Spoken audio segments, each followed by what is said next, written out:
Hi hello ನಮಸ್ಕಾರ. ನಾನು ನಿಮ್ಮ ಸ್ಪರ್ಶಾ ಗೌಡ. ಯಾರೆಲ್ಲ ಇನ್ನೂ ಕಾಮನಬಿಲ್ಲು ಕಥಾಗುಚ್ಛ ಯೂಟ್ಯೂಬ್ ಚಾನಲ್ಗೆ ಸಬ್ಸ್ಕ್ರೈಬ್ ಆಗಿಲ್ವೋ ಕೂಡಲೇ ಸಬ್ಸ್ಕ್ರೈಬ್ ಆಗಿ.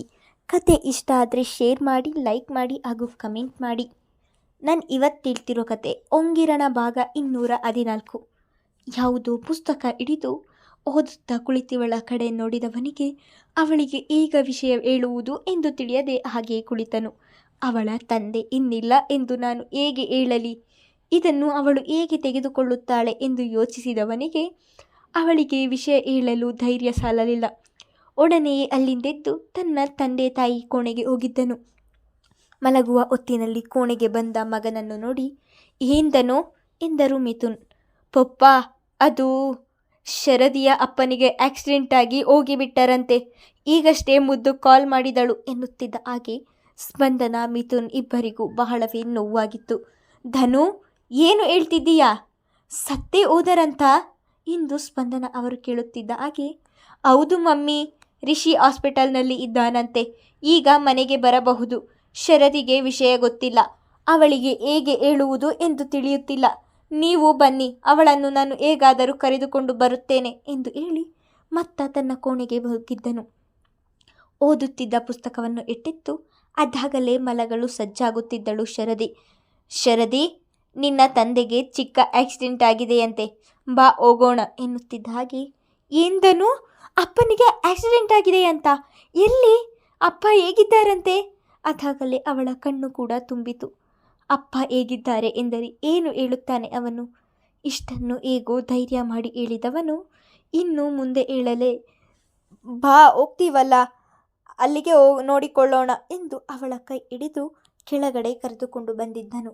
ಮಿಥುನ್, ಸ್ಪಂದನ ಇಬ್ಬರು ಜೊತೆಯಲ್ಲಿ ಬರುವುದಕ್ಕೆ ನಿಂತಿರುವುದನ್ನು ನೋಡಿದವಳು, ಅತ್ತೆ, ಅಪ್ಪನಿಗೆ ಆಕ್ಸಿಡೆಂಟ್ ಆಗಿದೆಯಂತೆ ಎಂದು ಅಳಲು ಶುರು ಮಾಡಿದಳು. ಅವರ ಮಗನ ಕಡೆ ನೋಡಿದರೆ ಅವನು ಪೂರ್ತಿ ಸತ್ಯ ಹೇಳಿಲ್ಲ ಎಂದು ತಿಳಿಯಿತು. ಅಷ್ಟರಲ್ಲಾಗಲೇ ಮಿಥುನ್ ಅವರು ಅಳಿಯನಿಗೆ ಕರೆ ಮಾಡಿ ಮಾತನಾಡಿದರು. ಸ್ಪಂದನ, ಲೇಟ್ ಆಗುತ್ತೆ, ಬನ್ನಿ ಹೊರಡೋಣ ಎಂದು ನಾಲ್ವರು ಆಗಲೇ ಹೊರಟರು. ಧನುಷ್ ಡ್ರೈವರ್ ಸೀಟಿನಲ್ಲಿ ಕುಳಿತರೆ ಅವನ ಪಕ್ಕ ಮಿಥುನ್ ಕುಳಿತರು. ಹಿಂದೆ ಶರದಿ, ಸ್ಪಂದನ ಕುಳಿತರು. ಧನು, ಹಾಸ್ಪಿಟಲ್ ಎಂದು ಹೇಳಿ ಇದೇನು ಮನೆಯ ರೋಡಿನಲ್ಲಿ ಬರ್ತಿದ್ದೀಯಲ್ಲ? ಮನೆಗೆ ಯಾಕೆ ಹೋಗ್ತಿದ್ದೀಯಾ? ಹಾಸ್ಪಿಟಲ್ಗೆ ಹೋಗು ಎಂದಳು. ಅವನು ಏನೂ ಮಾತನಾಡದೆ ಇರುವುದನ್ನು ನೋಡಿ ಅವಳ ಭಯ ದುಪ್ಪಟ್ಟಾಗಿತ್ತು. ಅವಳ ಹೃದಯದ ಬಡಿತ ಕ್ಷಣಕ್ಕೂ ಹೆಚ್ಚುತ್ತಲೇ ಹೋಗಿತ್ತು. ಅತ್ತೆ, ಅಪ್ಪನಿಗೆ ಏನಾಯಿತು? ಧನು ಯಾಕೆ ಮಾತನಾಡ್ತಿಲ್ಲ? ಪಕ್ಕದಲ್ಲಿ ಕುಳಿತಿದ್ದ ಸ್ಪಂದನ ಅವರ ಕೈ ಹಿಡಿದು ಕೇಳಿದಳು. ಶರದಿ, ಅದು ಎಂದು ಹೇಳುವಷ್ಟರಲ್ಲಿ ಅದಾಗಲೇ ಕಾರು ಮನೆಯ ಬಳಿ ತಲುಪಿತ್ತು. ಕಾರಿನಿಂದ ಇಳಿದವಳಿಗೆ ಅದಾಗಲೇ ಅಲ್ಲಿನ ಅಕ್ಕಪಕ್ಕದವರೆಲ್ಲರೂ ಸೇರಿರುವುದು, ಆಂಬ್ಯುಲೆನ್ಸ್ ಬಂದು ಮನೆಯ ಮುಂದೆ ನಿಂತಿರುವುದು ತಿಳಿಯಿತು. ಕಾರಿನಿಂದ ಇಳಿದವಳಿಗೆ ಮುಂದೆ ಹೆಜ್ಜೆ ಇರಿಸಲು ಅವಳ ಕಾಲುಗಳು ಸಹಕರಿಸಲಿಲ್ಲ. ಅದಾಗಲೇ ಶಕ್ತಿ ಎಲ್ಲ ಉದುಗಿ ಹೋದಂತಾಗಿತ್ತು. ನಿಂತಲ್ಲಿಯೇ ನಿಂತು ನೋಡುತ್ತಿರುವವಳನ್ನು ನೋಡಿದ ಧನುಷ್ ಅವಳ ಭುಜವನ್ನು ಬಳಸಿ ಹಿಡಿದು ಮುಂದೆ ಕರೆದುಕೊಂಡು ಬಂದಿದ್ದನು.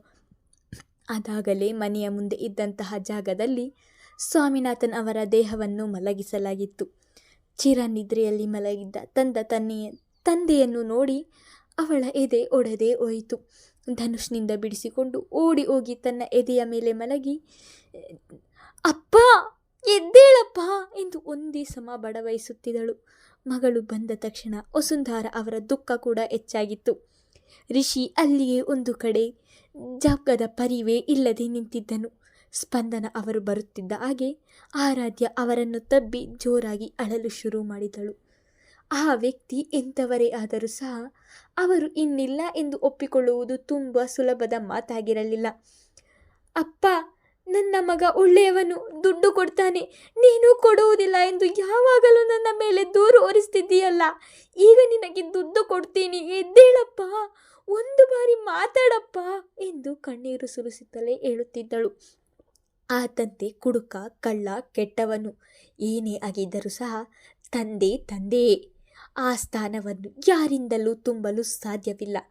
ಆ ವ್ಯಕ್ತಿ ಮನೆಯ ಜವಾಬ್ದಾರಿ ಇಲ್ಲದೆ ತಂದೆ ಎನ್ನುವ ಜವಾಬ್ದಾರಿಯನ್ನು ನಿಭಾಯಿಸದೆ ಹೋದರೂ ಸಹ ತನ್ನ ತಂದೆಗೋಸ್ಕರ ಇಬ್ಬರು ಮಕ್ಕಳು ದುಃಖ ಪಡುತ್ತಿದ್ದರು. ಮಿಥುನ್ ಅವರಿಗೆ ಯಾರಿಗೆ ಸಮಾಧಾನ ಮಾಡಬೇಕು ಎಂದು ತಿಳಿಯದೆ ಸುಮ್ಮನೆ ನಿಂತು ಬಿಟ್ಟರು. ಧನುಷ್ಗಂತೂ ಆ ದೃಶ್ಯವನ್ನು ನೋಡಲಾಗದೆ ನೊಂದು ಹೋದನು. ನನಗೆ ಹೀಗಾಗುತ್ತಿದೆಯಲ್ಲ, ಇನ್ನು ರಿಷಿ ಇದನ್ನು ಹೇಗೆ ಸಹಿಸುತ್ತಾನೆ ಎಂದು ರಿಷಿ ಎಡೆಗೆ ನೋಟ ಆಡಿಸಿದರೆ ಮಡುವು ಗಟ್ಟಿದ ದುಃಖವನ್ನು ಹೊರಗೆ ಕಳುಹಿಸದೆ ಜಗದೇ ಪರಿವೇ ಇಲ್ಲದೆ ಕಲ್ಲಾಗಿ ನಿಂತಿದ್ದನು. ಈಗ ಹೋಗಿ ಅವನನ್ನು ಮಾತನಾಡಿಸುವ ಧೈರ್ಯ ಅವನಲ್ಲಿ ಇರಲಿಲ್ಲ. ಈಗೋ ಬೆಳಕಾಗಿತ್ತು. ಸತ್ತವರ ಮುಂದೆ ಎಷ್ಟು ಹೊತ್ತು ಕುಳಿತರೂ ಅಷ್ಟೇ ಎಂದು ಹೇಳಿದ ಸ್ಥಳೀಯರು ಅವಸರ ಮಾಡಿ ಸ್ವಾಮಿನಾಥನ್ ಅವರ ದೇಹವನ್ನು ಮಣ್ಣು ಮಾಡಿದರು.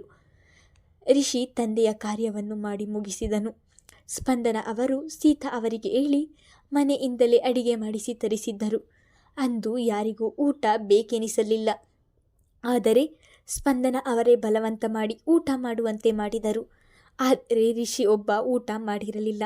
ಆರಾಧ್ಯ ತಟ್ಟೆಗೆ ಬಡಿಸಿಕೊಂಡು ಸೋಫಾ ಮೇಲೆ ಮೌನದಲ್ಲಿಯೇ ಕುಳಿತಿದ್ದವನ ಮುಂದೆ ತಟ್ಟೆ ಹಿಡಿದರೆ ನನಗೆ ಬೇಡ ಎಂದನು. ರಾತ್ರಿಯೂ ಊಟ ಮಾಡಿಲ್ಲ, ಸ್ವಲ್ಪನಾದರೂ ಊಟ ಮಾಡಿ ಎಂದರೆ ಮೇಲೆ ಎದ್ದು ನಿಂತವನು ಪ್ಲೀಸ್ ನನ್ನನ್ನು ಬಲವಂತ ಮಾಡಬೇಡಿ ಎಂದವನು ಹೊರಗೆ ಹೋಗಿದ್ದನು. ಅಳಿಯ ಊಟ ಬೇಡ ಎಂದು ಹೊರಗೆ ಹೋಗುತ್ತಿದ್ದ ಹಾಗೆ ಮಗಳ ಮುಖ ಚಿಕ್ಕದಾಗಿದ್ದನ್ನು ನೋಡಿ ಮುದ್ದು, ರಿಷಿಗೆ ಬಹಳ ನೋವಾಗಿದೆ. ಬೇರೆ ಮಕ್ಕಳಾಗಿದ್ದರೆ ಅಂತಹ ತಂದೆಯನ್ನು ತಿರಸ್ಕಾರದಿಂದ ನೋಡುತ್ತಿದ್ದರು. ಆದರೆ ರಿಷಿ ಅವರನ್ನು ಮಗುವೆ ಹಾಗೆ ನೋಡಿಕೊಂಡಿದ್ದರಿಂದ ಅವನ ಮನಸ್ಸಿಗೆ ಹೆಚ್ಚು ನೋವಾಗಿದೆ. ಅವನಿಗೆ ಇದರಿಂದ ಹೊರಗೆ ಬರಲು ಸ್ವಲ್ಪ ಸಮಯ ಬೇಕು. ನೀನು ಬೇಜಾರಾಗಬೇಡ ಎಂದು ಮಗಳಿಗೆ ಸಮಾಧಾನ ಮಾಡಿದರು ಮಿಥುನ್ ಅವರು. ಅಂದು ಶರದಿಯನ್ನು ಅಲ್ಲಿಯೇ ಬಿಟ್ಟು ಸ್ಪಂದನ, ಮಿಥುನ್, ಧನುಷ್ ಸಂಜೆಯಷ್ಟರಲ್ಲಿ ಮನೆಗೆ ಮರಳಿದ್ದರು. ರಿಷಿ ಮನೆಯಿಂದ ಹೊರಟವನು ರಾತ್ರಿಯಾದರೂ ಮನೆಗೆ ಬಂದಿರಲಿಲ್ಲ. ತನ್ನ ತಂದೆ ಆಡುತ್ತಿದ್ದಂತಹ ಒಂದೊಂದು ಮಾತುಗಳನ್ನು ನೆನೆದುಕೊಂಡು ಕಣ್ಣು ತುಂಬಿಕೊಂಡು ಮಲಗಿದ್ದ ಶರದಿಯ ಬಳಿಗೆ ಬಂದ ಆರಾಧ್ಯ, ಶರದಿ, ನಿಮ್ಮಣ್ಣ ಇನ್ನೂ ಮನೆಗೆ ಬಂದಿಲ್ಲ ಎಂದಳು. ಅವಳ ಮಾತಿಗೆ ಕಣ್ಣು ತೊಡೆದುಕೊಂಡು ಎದ್ದು ಕುಳಿತವಳು, ಎಲ್ಲೋ ಕುಳಿತಿರುತ್ತಾನೆ, ಬರ್ತಾನೆ ಬಿಡು ಆರಾಧ್ಯ ಎಂದಳು. ಶರದಿ, ಕಾಲ್ ಕೂಡ ಮಾಡಿದ್ದೆ, ರಿಸೀವ್ ಮಾಡ್ತಿಲ್ಲ ಎಂದವಳ ಮಾತು ಕೇಳಿ ಅಲ್ಲಿಯೇ ಪಕ್ಕದಲ್ಲಿದ್ದ ತನ್ನ ಮೊಬೈಲ್ ತೆಗೆದು ಕರೆ ಮಾಡಿದರೆ ಆಗಲೂ ಕರೆ ಸ್ವೀಕರಿಸಲಿಲ್ಲ. ಇಲ್ಲ ಆರಾಧ್ಯ, ಕಾಲ್ ರಿಸೀವ್ ಮಾಡ್ತಿಲ್ಲ ಎಂದಳು. ಎಲ್ಲೋ ಹೋಗಿ ಕುಳಿತವನು ತಡವಾಗಿ ಮನೆಗೆ ಬಂದಿದ್ದನು. ಅವನಿಗೆ ಎಲ್ಲಿ ಹೋಗಿದ್ದೆ ಎಂದು ಯಾರೂ ಕೇಳದೆ ಸುಮ್ಮನಾದರು. ರಿಷಿ ಸೋಫಾ ಮೇಲೆ ಕುಳಿತುಕೊಳ್ಳುತ್ತಿದ್ದ ಹಾಗೆ ಶರದಿಯೇ ತಟ್ಟಿಗೆ ಊಟ ಬಡಿಸಿಕೊಂಡು ತಾನೇ ಕಲಿಸಿ ಅಣ್ಣ ಊಟ ಮಾಡು ಎಂದರೆ ಶರದಿಯನ್ನೇ ನೋಡುತ್ತಾ ಉಳಿದನು. ಅಣ್ಣ, ನೀನು ಮನೆಯ ಜವಾಬ್ದಾರಿಯನ್ನು ತೆಗೆದುಕೊಂಡಾಗಿನಿಂದ ಅಪ್ಪನನ್ನು ಹೇಗೆ ನೋಡಿಕೊಂಡಿದ್ಯಾ ಎಂದು ನನಗೂ ಗೊತ್ತು. ಈಗ ಅವರಿಲ್ಲ ಎಂದು ಕೊರಗುತ್ತಾ ಕುಳಿತರೆ ಅಪ್ಪ ಮತ್ತೆ ಬರುವುದಿಲ್ಲ. ನೀನು ಹಸಿದಿದ್ದರೆ ನಿನ್ನ ಆರೋಗ್ಯವೇ ಹಾಳಾಗುವುದು. ಸ್ವಲ್ಪವಾದರೂ ಊಟ ಮಾಡು ಎಂದು ಹೇಳಿ ತಾನೇ ಬಲವಂತದಿಂದ ತಿನ್ನಿಸಿದಳು. ಧನುಷ್ ರಾತ್ರಿ ಊಟ ಮಾಡಿ ಕೋಣೆಗೆ ಬಂದು ಮಲಗಿದವನು ಶರದಿಗೆ ಕರೆ ಮಾಡಿ ಸರಿಯಾದ ಸಮಯಕ್ಕೆ ಊಟ ಮಾಡು ಎಂದು ಅವಳ ಜೊತೆ ಮಾತನಾಡಿ ಕರೆ ತುಂಡರಿಸಿದವನಿಗೆ ರಿಷಿಯ ಮುಖವೇ ಅವನ ಕಣ್ಣ ಮುಂದೆ ಹಾದು ಹೋಗುತ್ತಿತ್ತು. ಏನೋ ನೆನೆದವನಿಗೆ ಎದೆಯಲ್ಲಿ ಭಯ ಆವರಿಸಿತ್ತು. ಮಲಗಿದ್ದಲ್ಲಿಂದ ಎದ್ದು ಒಡನೆ ತನ್ನ ತಂದೆಯ ಬಳಿಗೆ ಬಂದಿದ್ದನು. ಕೋಣೆಯ ಬಾಗಿಲು ತೆರೆದೇ ಇತ್ತು. ಮಿಥುನ್ ಅವರು ಅದ್ಯಾರದೋ ಜೊತೆ ಫೋನಿನಲ್ಲಿ ಮಾತನಾಡಿ ಮಗ ಬಂದಿದ್ದನ್ನು ನೋಡಿ ಕರೆ ತುಂಡರಿಸಿ ಅವನೆಡೆಗೆ ತಿರುಗಿ ನಿಲ್ಲುತ್ತಿದ್ದ ಹಾಗೆ ಒಡನೆ ಅವರನ್ನು ಪಪ್ಪ ಎಂದು ತಬ್ಬಿ ಅಳಲು ಶುರು ಮಾಡಿದನು. ಚಿಕ್ಕ ಮಗುವಿನ ಹಾಗೆ ಅಳುತ್ತಿರುವ ಅವನನ್ನು ನೋಡಿ ಅಲ್ಲಿ ನಿಂತಿದ್ದ ಸ್ಪಂದನ ಅವರಿಗೂ ಕೂಡ ಭಯ ಆವರಿಸಿತು. ಧನು, ಏನಾಯಿತು? ಯಾಕೆ ಹೀಗೆ ಅಳ್ತಿದ್ದೀಯಾ ಎಂದು ಮಿಥುನ್ ಅವರು ಆತಂಕದಲ್ಲಿಯೇ ಕೇಳಿದರು. ಅವನಿಂದ ಮಾತನಾಡಲು ಆಗದೆ ತನ್ನ ಅಳುವನ್ನು ಮುಂದುವರೆಯುವುದು ಧನು ತನ್ನ ತಂದೆಯನ್ನು ತಬ್ಬಿ ಯಾಕೆ ಅಳುತ್ತಿದ್ದಾನೆ ಎಂದು ಮುಂದಿನ ಸಂಚಿಕೆಯಲ್ಲಿ ತಿಳಿದುಕೊಳ್ಳೋಣ. ಧನ್ಯವಾದಗಳು.